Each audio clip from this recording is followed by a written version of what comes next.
ಇನ್ನು ರಾಜಕಾರಣಿಗಳು ಅವರನ್ನು ನೋಡಿ ಕಲ್ಕೋಬೇಕಂತನೂ ಕೂಡ ಹೇಳ್ತೀನಿ ನಾನು ಇವತ್ತು. ಅದಕ್ಕೆ ಇವತ್ತು ಏನು ರಾಜ್ಯದ ಮುಖ್ಯಮಂತ್ರಿಗಳಾಗಿ ದಿನಾಂಕ 3ನೇ ತಾರೀಕು ಅವರೇನು ಅಧಿಕಾರ ವಹಿಸಲಿದ್ದಾರೆ ನಮ್ಮ ಡಿ ಕೆ ಶಿವಕುಮಾರ್ ಅವರು ಸಾಕಷ್ಟು ಅನುಭವಿಸ್ತರು ಮತ್ತು KPCC ಅಧ್ಯಕ್ಷರಾಗಿ ಸಾಕಷ್ಟು ರೀತಿಯ ವಿರೋಧ ಪಕ್ಷದ ಸ್ಥಾನದಲ್ಲಿದ್ದು ಅವರು ವಿರೋಧ ಪಕ್ಷದವ್ರನ್ನ ಎದುರಿಸುವಂಥ ರೀತಿ ನೋಡಿದರೆ ಅದು ಪಂಚ ಗ್ಯಾರಂಟಿ ಆಗಿರ್ಬೋದು ಮತ್ತು ನೀರಾವರಿ ಸಚಿವರಾಗಿ ನಮ್ಮ ಬಾಗಲಕೋಟೆ ಜಿಲ್ಲೆಗೆ ಅವರು ಅತ್ಯಂತ ರೈತರ ಪರವಾಗಿ ಇರುವಂಥ ಕೊಡುಗೆಗಳನ್ನು ಅವರು ಜಾರಿ ಮಾಡಿದ್ದು ನೋಡಿದರೆ ಎಲ್ಲೋ ಒಂದು ಕಡೆ ನಮ್ಮ ಬಾಗಲಕೋಟೆಯಲ್ಲಿ ಮತ್ತು ಕರ್ನಾಟಕ ರಾಜ್ಯದಲ್ಲಿ ನಿರುದ್ಯೋಗ ಸಮಸ್ಯೆ ಪರಿಹರಿಸ್ಬೋದು, ನೀರಾವರಿ ಸಮಸ್ಯೆಗಳನ್ನು ಪರಿಹರಿಸ್ಬೋದು. 3ನೇ ತಾರೀಕಿನಂದು ರಾಜ್ಯದಲ್ಲಿ ಮುಖ್ಯಮಂತ್ರಿ ಏನು ಬದಲಾವಣೆ ಆಯಿತು, ಡಿ ಕೆ ಶಿವಕುಮಾರ್ ಅವರು ಅಧಿಕಾರವನ್ನು ತೆಗೆದುಕೊಳ್ಳುವಂತಹ ದಿನ 3ನೇ ತಾರೀಕು ಆಗಿರುತ್ತೆ. ಸೊ ಸದ್ಯ ಬಾಗಲಕೋಟೆಯಲ್ಲಿ SC ಮೋರ್ಚಾದ ಅಥವಾ SC ಘಟಕದ ಅಧ್ಯಕ್ಷರಾಗಿರುವಂತಹ ರಾಜು ಮಣಿಕೇರಿ ಸರ್ ನಮ್ಮ ಜೊತೆ ಇದ್ದಾರೆ. ಅವ್ರನ್ನ ಮಾತಾಡಿಸ್ತಾ ಹೋಗೋಣ. ಸರ್, ಈಗ ಡಿ ಕೆ ಶಿವಕುಮಾರ್ ಅವರು 3ನೇ ತಾರೀಕದಂದು ಅಧಿಕಾರವನ್ನು ಸ್ವೀಕಾರ ಮಾಡ್ತಾರೆ. ಈಗ ಸಿದ್ದರಾಮಯ್ಯನವರಿದ್ದರು, ನಂತರ ಸ್ಥಾನದಲ್ಲಿ ಈಗ ಸದ್ಯಕ್ಕೆ ಡಿ ಕೆ ಶಿವಕುಮಾರ್ ಅವರಿದ್ದಾರೆ. ಅವರ ಎಲ್ಲೋ ಒಂದು ಕಡೆ ಅನೇಕ ಕಾರ್ಯಕರ್ತರು ನಿರೀಕ್ಷೆಯನ್ನು ಹೊಂದಿದ್ರು, ಡಿ ಕೆ ಶಿವಕುಮಾರ್ ಅವರು ಮುಖ್ಯಮಂತ್ರಿ ಆಗೇ ಆಗ್ತಾರೆ, ಕೆಲವೊಂದಿಷ್ಟು ಬೇರೆ ಬೇರೆ ಅಂಶಗಳು ಚರ್ಚೆಗೆ ಬರ್ತವೆ ಅನ್ನುವಂಥದ್ದು. ಈಗ ಸದ್ಯಕ್ಕೆ ಡಿ ಕೆ ಶಿವಕುಮಾರ್ ಅವರು ಒಂದು ಅಂಶವನ್ನು ಹೊರಹಾಕಿರೋದು ಏನು ಅಂತಂದರೆ ಗ್ಯಾರಂಟಿಗಳ ಪರಿಷ್ಕರಣೆಯನ್ನು ಮಾಡಬೇಕು, ಅಂದರೆ ಅದರಿಂದ ಬೇರೆ ಬೇರೆ ಮಾರ್ಗಗಳು ಓಪನ್ ಆಗ್ತವೆ ಅನ್ನುವಂಥ ನಿಟ್ಟಿನಲ್ಲಿ ಏನು ಹೇಳ್ತೀರಿ ಸರ್? ಡಿ ಕೆ ಶಿವಕುಮಾರ್ ಅವರು ಮುಖ್ಯಮಂತ್ರಿ ಆಗಿದ್ದಾರೆ. ಸರ್, ನಾನು ಪ್ರಪ್ರಥಮವಾಗಿ ನಮ್ಮ ಹಿಂದಿನ ರಾಜ್ಯದ ಮುಖ್ಯಮಂತ್ರಿಗಳಾದಂಥ ಸಿದ್ದರಾಮಯ್ಯ ಅವರಿಗೆ ಧನ್ಯವಾದವನ್ನು ಸಲ್ಲಿಸ್ತೀನಿ. ಯಾಕಂತೇಳಿದರೆ ಈಗಿನ ರಾಜಕೀಯ ವ್ಯವಸ್ಥೆಯಲ್ಲಿ ಅಧಿಕಾರ ಅಂತೇಳಿದರೆ ಯಾರೂ ಕೂಡ ಹಿಂಜರಿಯುವಂಥ ಮಾತಿಲ್ಲ, ಯಾರೂ ತಮ್ಮ ಕುರ್ಚಿಯನ್ನು ಬಿಟ್ಟುಕೊಡೋಕ್ಕೆ ಯಾರೂ ಹಿಂದೇಟಾಕಂಗಿಲ್ಲ. ಆದರೆ ಇವತ್ತು ಅವರು ದೊಡ್ಡ ಸ್ಥಾನ, ಕರ್ನಾಟಕ ರಾಜ್ಯದ ದೊಡ್ಡ ಸ್ಥಾನ, ಅದು ರಾಜ್ಯದ ಮುಖ್ಯಮಂತ್ರಿ ಸ್ಥಾನವನ್ನು ಅವರು ಹೈಕಮಾಂಡ್ದವರು ರಾಹುಲ್ ಗಾಂಧಿಯವರು ಮತ್ತು ಸೋನಿಯಾ ಗಾಂಧಿಯವರು ಮತ್ತು ಸುರ್ಜೇವಾಲಾ ಅವರು ಎಲ್ಲ ಕಾರ್ಯಕರ್ತರ ಅಪೇಕ್ಷೆ ಮೇರೆಗೆ ಏನು ಮಾತು ಕೊಟ್ಟಿದ್ದರು ಆ ಮಾತಿನಂತೆ ಇವತ್ತು ಅವರು ತಮ್ಮ ಸ್ಥಾನವನ್ನು ಬಿಟ್ಟುಕೊಟ್ಟು ಡಿ ಕೆ ಶಿವಕುಮಾರ್ ಅವ್ರನ್ನ ರಾಜ್ಯದ ಮುಖ್ಯಮಂತ್ರಿ ಅಂತೂ ಘೋಷಣೆ ಮಾಡಿದ್ದಾರಲ್ಲ, ಅವರಿಗೆ ಅನಂತ ಧನ್ಯವಾದವನ್ನು ಸಲ್ಲಿಸ್ತೀನಿ. ಮತ್ತು ಈಗಿನ ರಾಜಕಾರಣಿಗಳು ಅವರನ್ನು ನೋಡಿ ಕಲ್ಕೋಬೇಕಂತನೂ ಕೂಡ ಹೇಳ್ತೀನಿ ನಾನು ಇವತ್ತು. ಅದಕ್ಕೆ ಇವತ್ತು ಏನು ರಾಜ್ಯದ ಮುಖ್ಯಮಂತ್ರಿಗಳಾಗಿ ದಿನಾಂಕ 3ನೇ ತಾರೀಕು ಅವರೇನು ಅಧಿಕಾರ ವಹಿಸಲಿದ್ದಾರೆ ನಮ್ಮ ಡಿ ಕೆ ಶಿವಕುಮಾರ್ ಅವರು ಸಾಕಷ್ಟು ಅನುಭವಿಸ್ತರು ಮತ್ತು KPCC ಅಧ್ಯಕ್ಷರಾಗಿ ಸಾಕಷ್ಟು ರೀತಿಯ ವಿರೋಧ ಪಕ್ಷದ ಸ್ಥಾನದಲ್ಲಿದ್ದು ಅವರು ವಿರೋಧ ಪಕ್ಷದವ್ರನ್ನ ಎದುರಿಸುವಂಥ ರೀತಿ ನೋಡಿದರೆ ಅದು ಪಂಚ ಗ್ಯಾರಂಟಿ ಆಗಿರ್ಬೋದು ಮತ್ತು ನೀರಾವರಿ ಸಚಿವರಾಗಿ ನಮ್ಮ ಬಾಗಲಕೋಟೆ ಜಿಲ್ಲೆಗೆ ಅವರು ಅತ್ಯಂತ ರೈತರ ಪರವಾಗಿ ಇರುವಂಥ ಕೊಡುಗೆಗಳನ್ನು ಅವರು ಜಾರಿ ಮಾಡಿದ್ದು ನೋಡಿದರೆ ಎಲ್ಲೋ ಒಂದು ಕಡೆ ನಮ್ಮ ಬಾಗಲಕೋಟೆಯಲ್ಲಿ ಮತ್ತು ಕರ್ನಾಟಕ ರಾಜ್ಯದಲ್ಲಿ ನಿರುದ್ಯೋಗ ಸಮಸ್ಯೆ ಪರಿಹರಿಸ್ಬೋದು, ನೀರಾವರಿ ಸಮಸ್ಯೆಗಳನ್ನು ಪರಿಹರಿಸ್ಬೋದು, ವ್ಯಾಪಾರದ ದೃಷ್ಟಿಯಿಂದ ರೈತರ ಪರವಾಗಿ, ಕಾರ್ಮಿಕರ ಪರವಾಗಿ ಮತ್ತು ಬಡವರ ಪರವಾಗಿ ಹೊಸ ಯೋಜನೆಗಳನ್ನು ತರುವಂಥ ನಿರೀಕ್ಷೆ ನಮ್ಮಲ್ಲಿದೆ. ಆ ಕಾರಣಕ್ಕಾಗಿ ಡಿ ಕೆ ಶಿವಕುಮಾರ್ ಅವರು ರಾಜ್ಯದ ಮುಖ್ಯಮಂತ್ರಿಯಾಗಿ ಅವರು ಬಂದ ನಂತರ ಮತ್ತೆ ಸಾಕಷ್ಟು ರೀತಿಯ ಬದಲಾವಣೆ ಅವ್ರಿಗೂ ವ್ಯಾಪಾರದ ದೃಷ್ಟಿಯಿಂದ ನೋಡಿದಾಗ ಅವರು ಒಂದು ದೊಡ್ಡ ಉದ್ಯಮಿಗಳಾಗಿ ಅವರಲ್ಲಿ ಒಂದು ಏನು ಕೆಲಸ ಮಾಡಬೇಕನ್ನುವಂಥ ಇಚ್ಛೆ ಇದೆ, ಸಾರ್ವಜನಿಕವಾಗಿ ತಮ್ಮದೇ ಆದಂಥ ಒಂದು ರಾಜ್ಯದಲ್ಲಿ ಒಂದು ಛಾಪನ್ನು ಮೂಡಿಸ್ಬೇಕು ಅನ್ನುವಂಥ ಇಚ್ಛೆ ಇದೆ.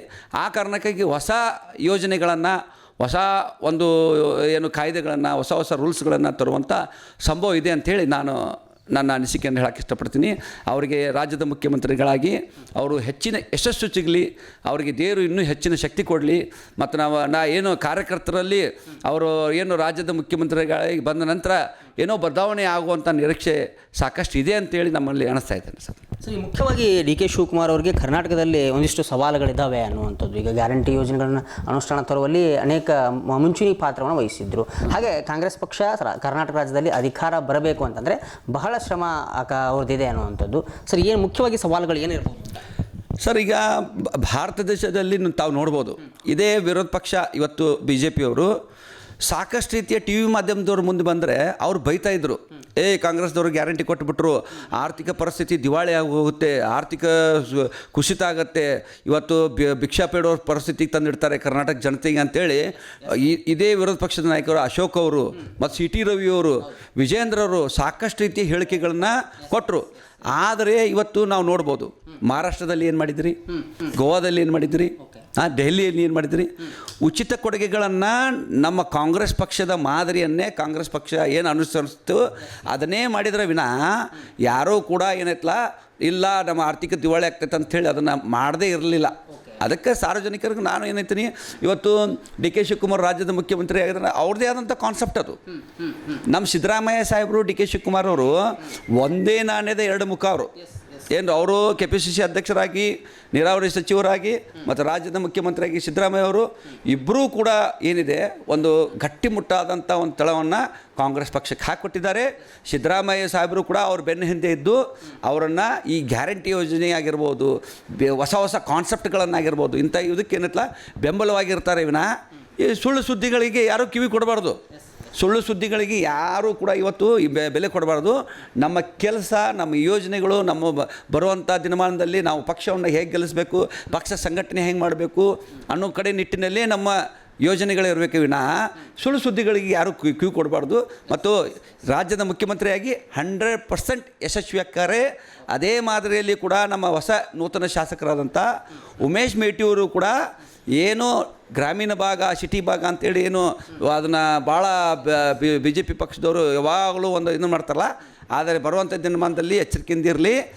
ಸಿಟಿಯಲ್ಲಿಯೂ ಕೂಡ ನಾವು ಬಹು ಹಂತರದ ನಗರಸಭೆ ಸದಸ್ಯರನ್ನು ಕೂಡ ಆಯ್ಕೆ ಮಾಡುವಲ್ಲಿ ನಮ್ಮ ಜನಪ್ರಿಯ ಶಾಸಕರಾದಂಥ ಉಮೇಶ್ ಮೇಟಿಯವರು ಮತ್ತು ನಮ್ಮ BTD ಅಧ್ಯಕ್ಷರಾದಂಥ ಪ್ರಕಾಶ್ ತಪ್ಶೆಟ್ಟಿಯವರು, ಜಿಲ್ಲಾ ಕಾಂಗ್ರೆಸ್ ಅಧ್ಯಕ್ಷರು SG ನಂಜನಮಠ ಅವರು, ಉಸ್ತುವಾರಿ ಸಚಿವರು ಎಲ್ಲರೂ ಕೂಡ ಈಗಾಗಲೇ ನಾವೆಲ್ಲ ತಯಾರಿಯಲ್ಲಿದ್ದೀವಿ. ಹಂಜುವಂಥ ಪ್ರಶ್ನೆನೇ ಇಲ್ಲ. DK ಶಿವಕುಮಾರ್ ಅವರು ರಾಜ್ಯದ ಮುಖ್ಯಮಂತ್ರಿಯಾಗಿ ಯಶಸ್ವಿ ಆಗೇ ಆಗ್ತಾರೆ ಅನ್ನೋಂಥ ಭರವಸೆಯನ್ನು ನಾವು. Okay sir, thank you sir, thank you. ಧನ್ಯವಾದ. ಇದಿಷ್ಟು ಮನ್ನಿಕೇರಿಯವರ ಮಾತುಗಳಾಗಿತ್ತು. ಮುಖ್ಯವಾಗಿ DK ಶಿವಕುಮಾರ್ ಅವರು ಮುಖ್ಯಮಂತ್ರಿ ಆದ ನಂತರ ಬಾಗಲಕೋಟೆ ಮತಕ್ಷೇತ್ರದಲ್ಲೂ ಕೆಲವೊಂದಿಷ್ಟು ಬದಲಾವಣೆಗಳಾಗ್ತವೆ, ಅದರಲ್ಲೂ ಅಭಿವೃದ್ಧಿ ಪರವಾಗಿರುವಂತಹ ಬದಲಾವಣೆಗಳಾಗ್ತವೆ ಅನ್ನುವಂಥದ್ದು ರಾಜು ಮನ್ನಿಕೇರಿಯವರ ಮಾತುಗಳಾಗಿತ್ತು. ಮತ್ತೊಂದು ವಿಭಿನ್ನವಾಗಿರುವಂತಹ ವರದಿಯೊಂದಿಗೆ ಮತ್ತೆ ಭೇಟಿಯಾಗೋಣ. ಅಲ್ಲಿವರೆಗೂ ನಮಸ್ಕಾರ, ವಂದೇ ಮಾತರಂ.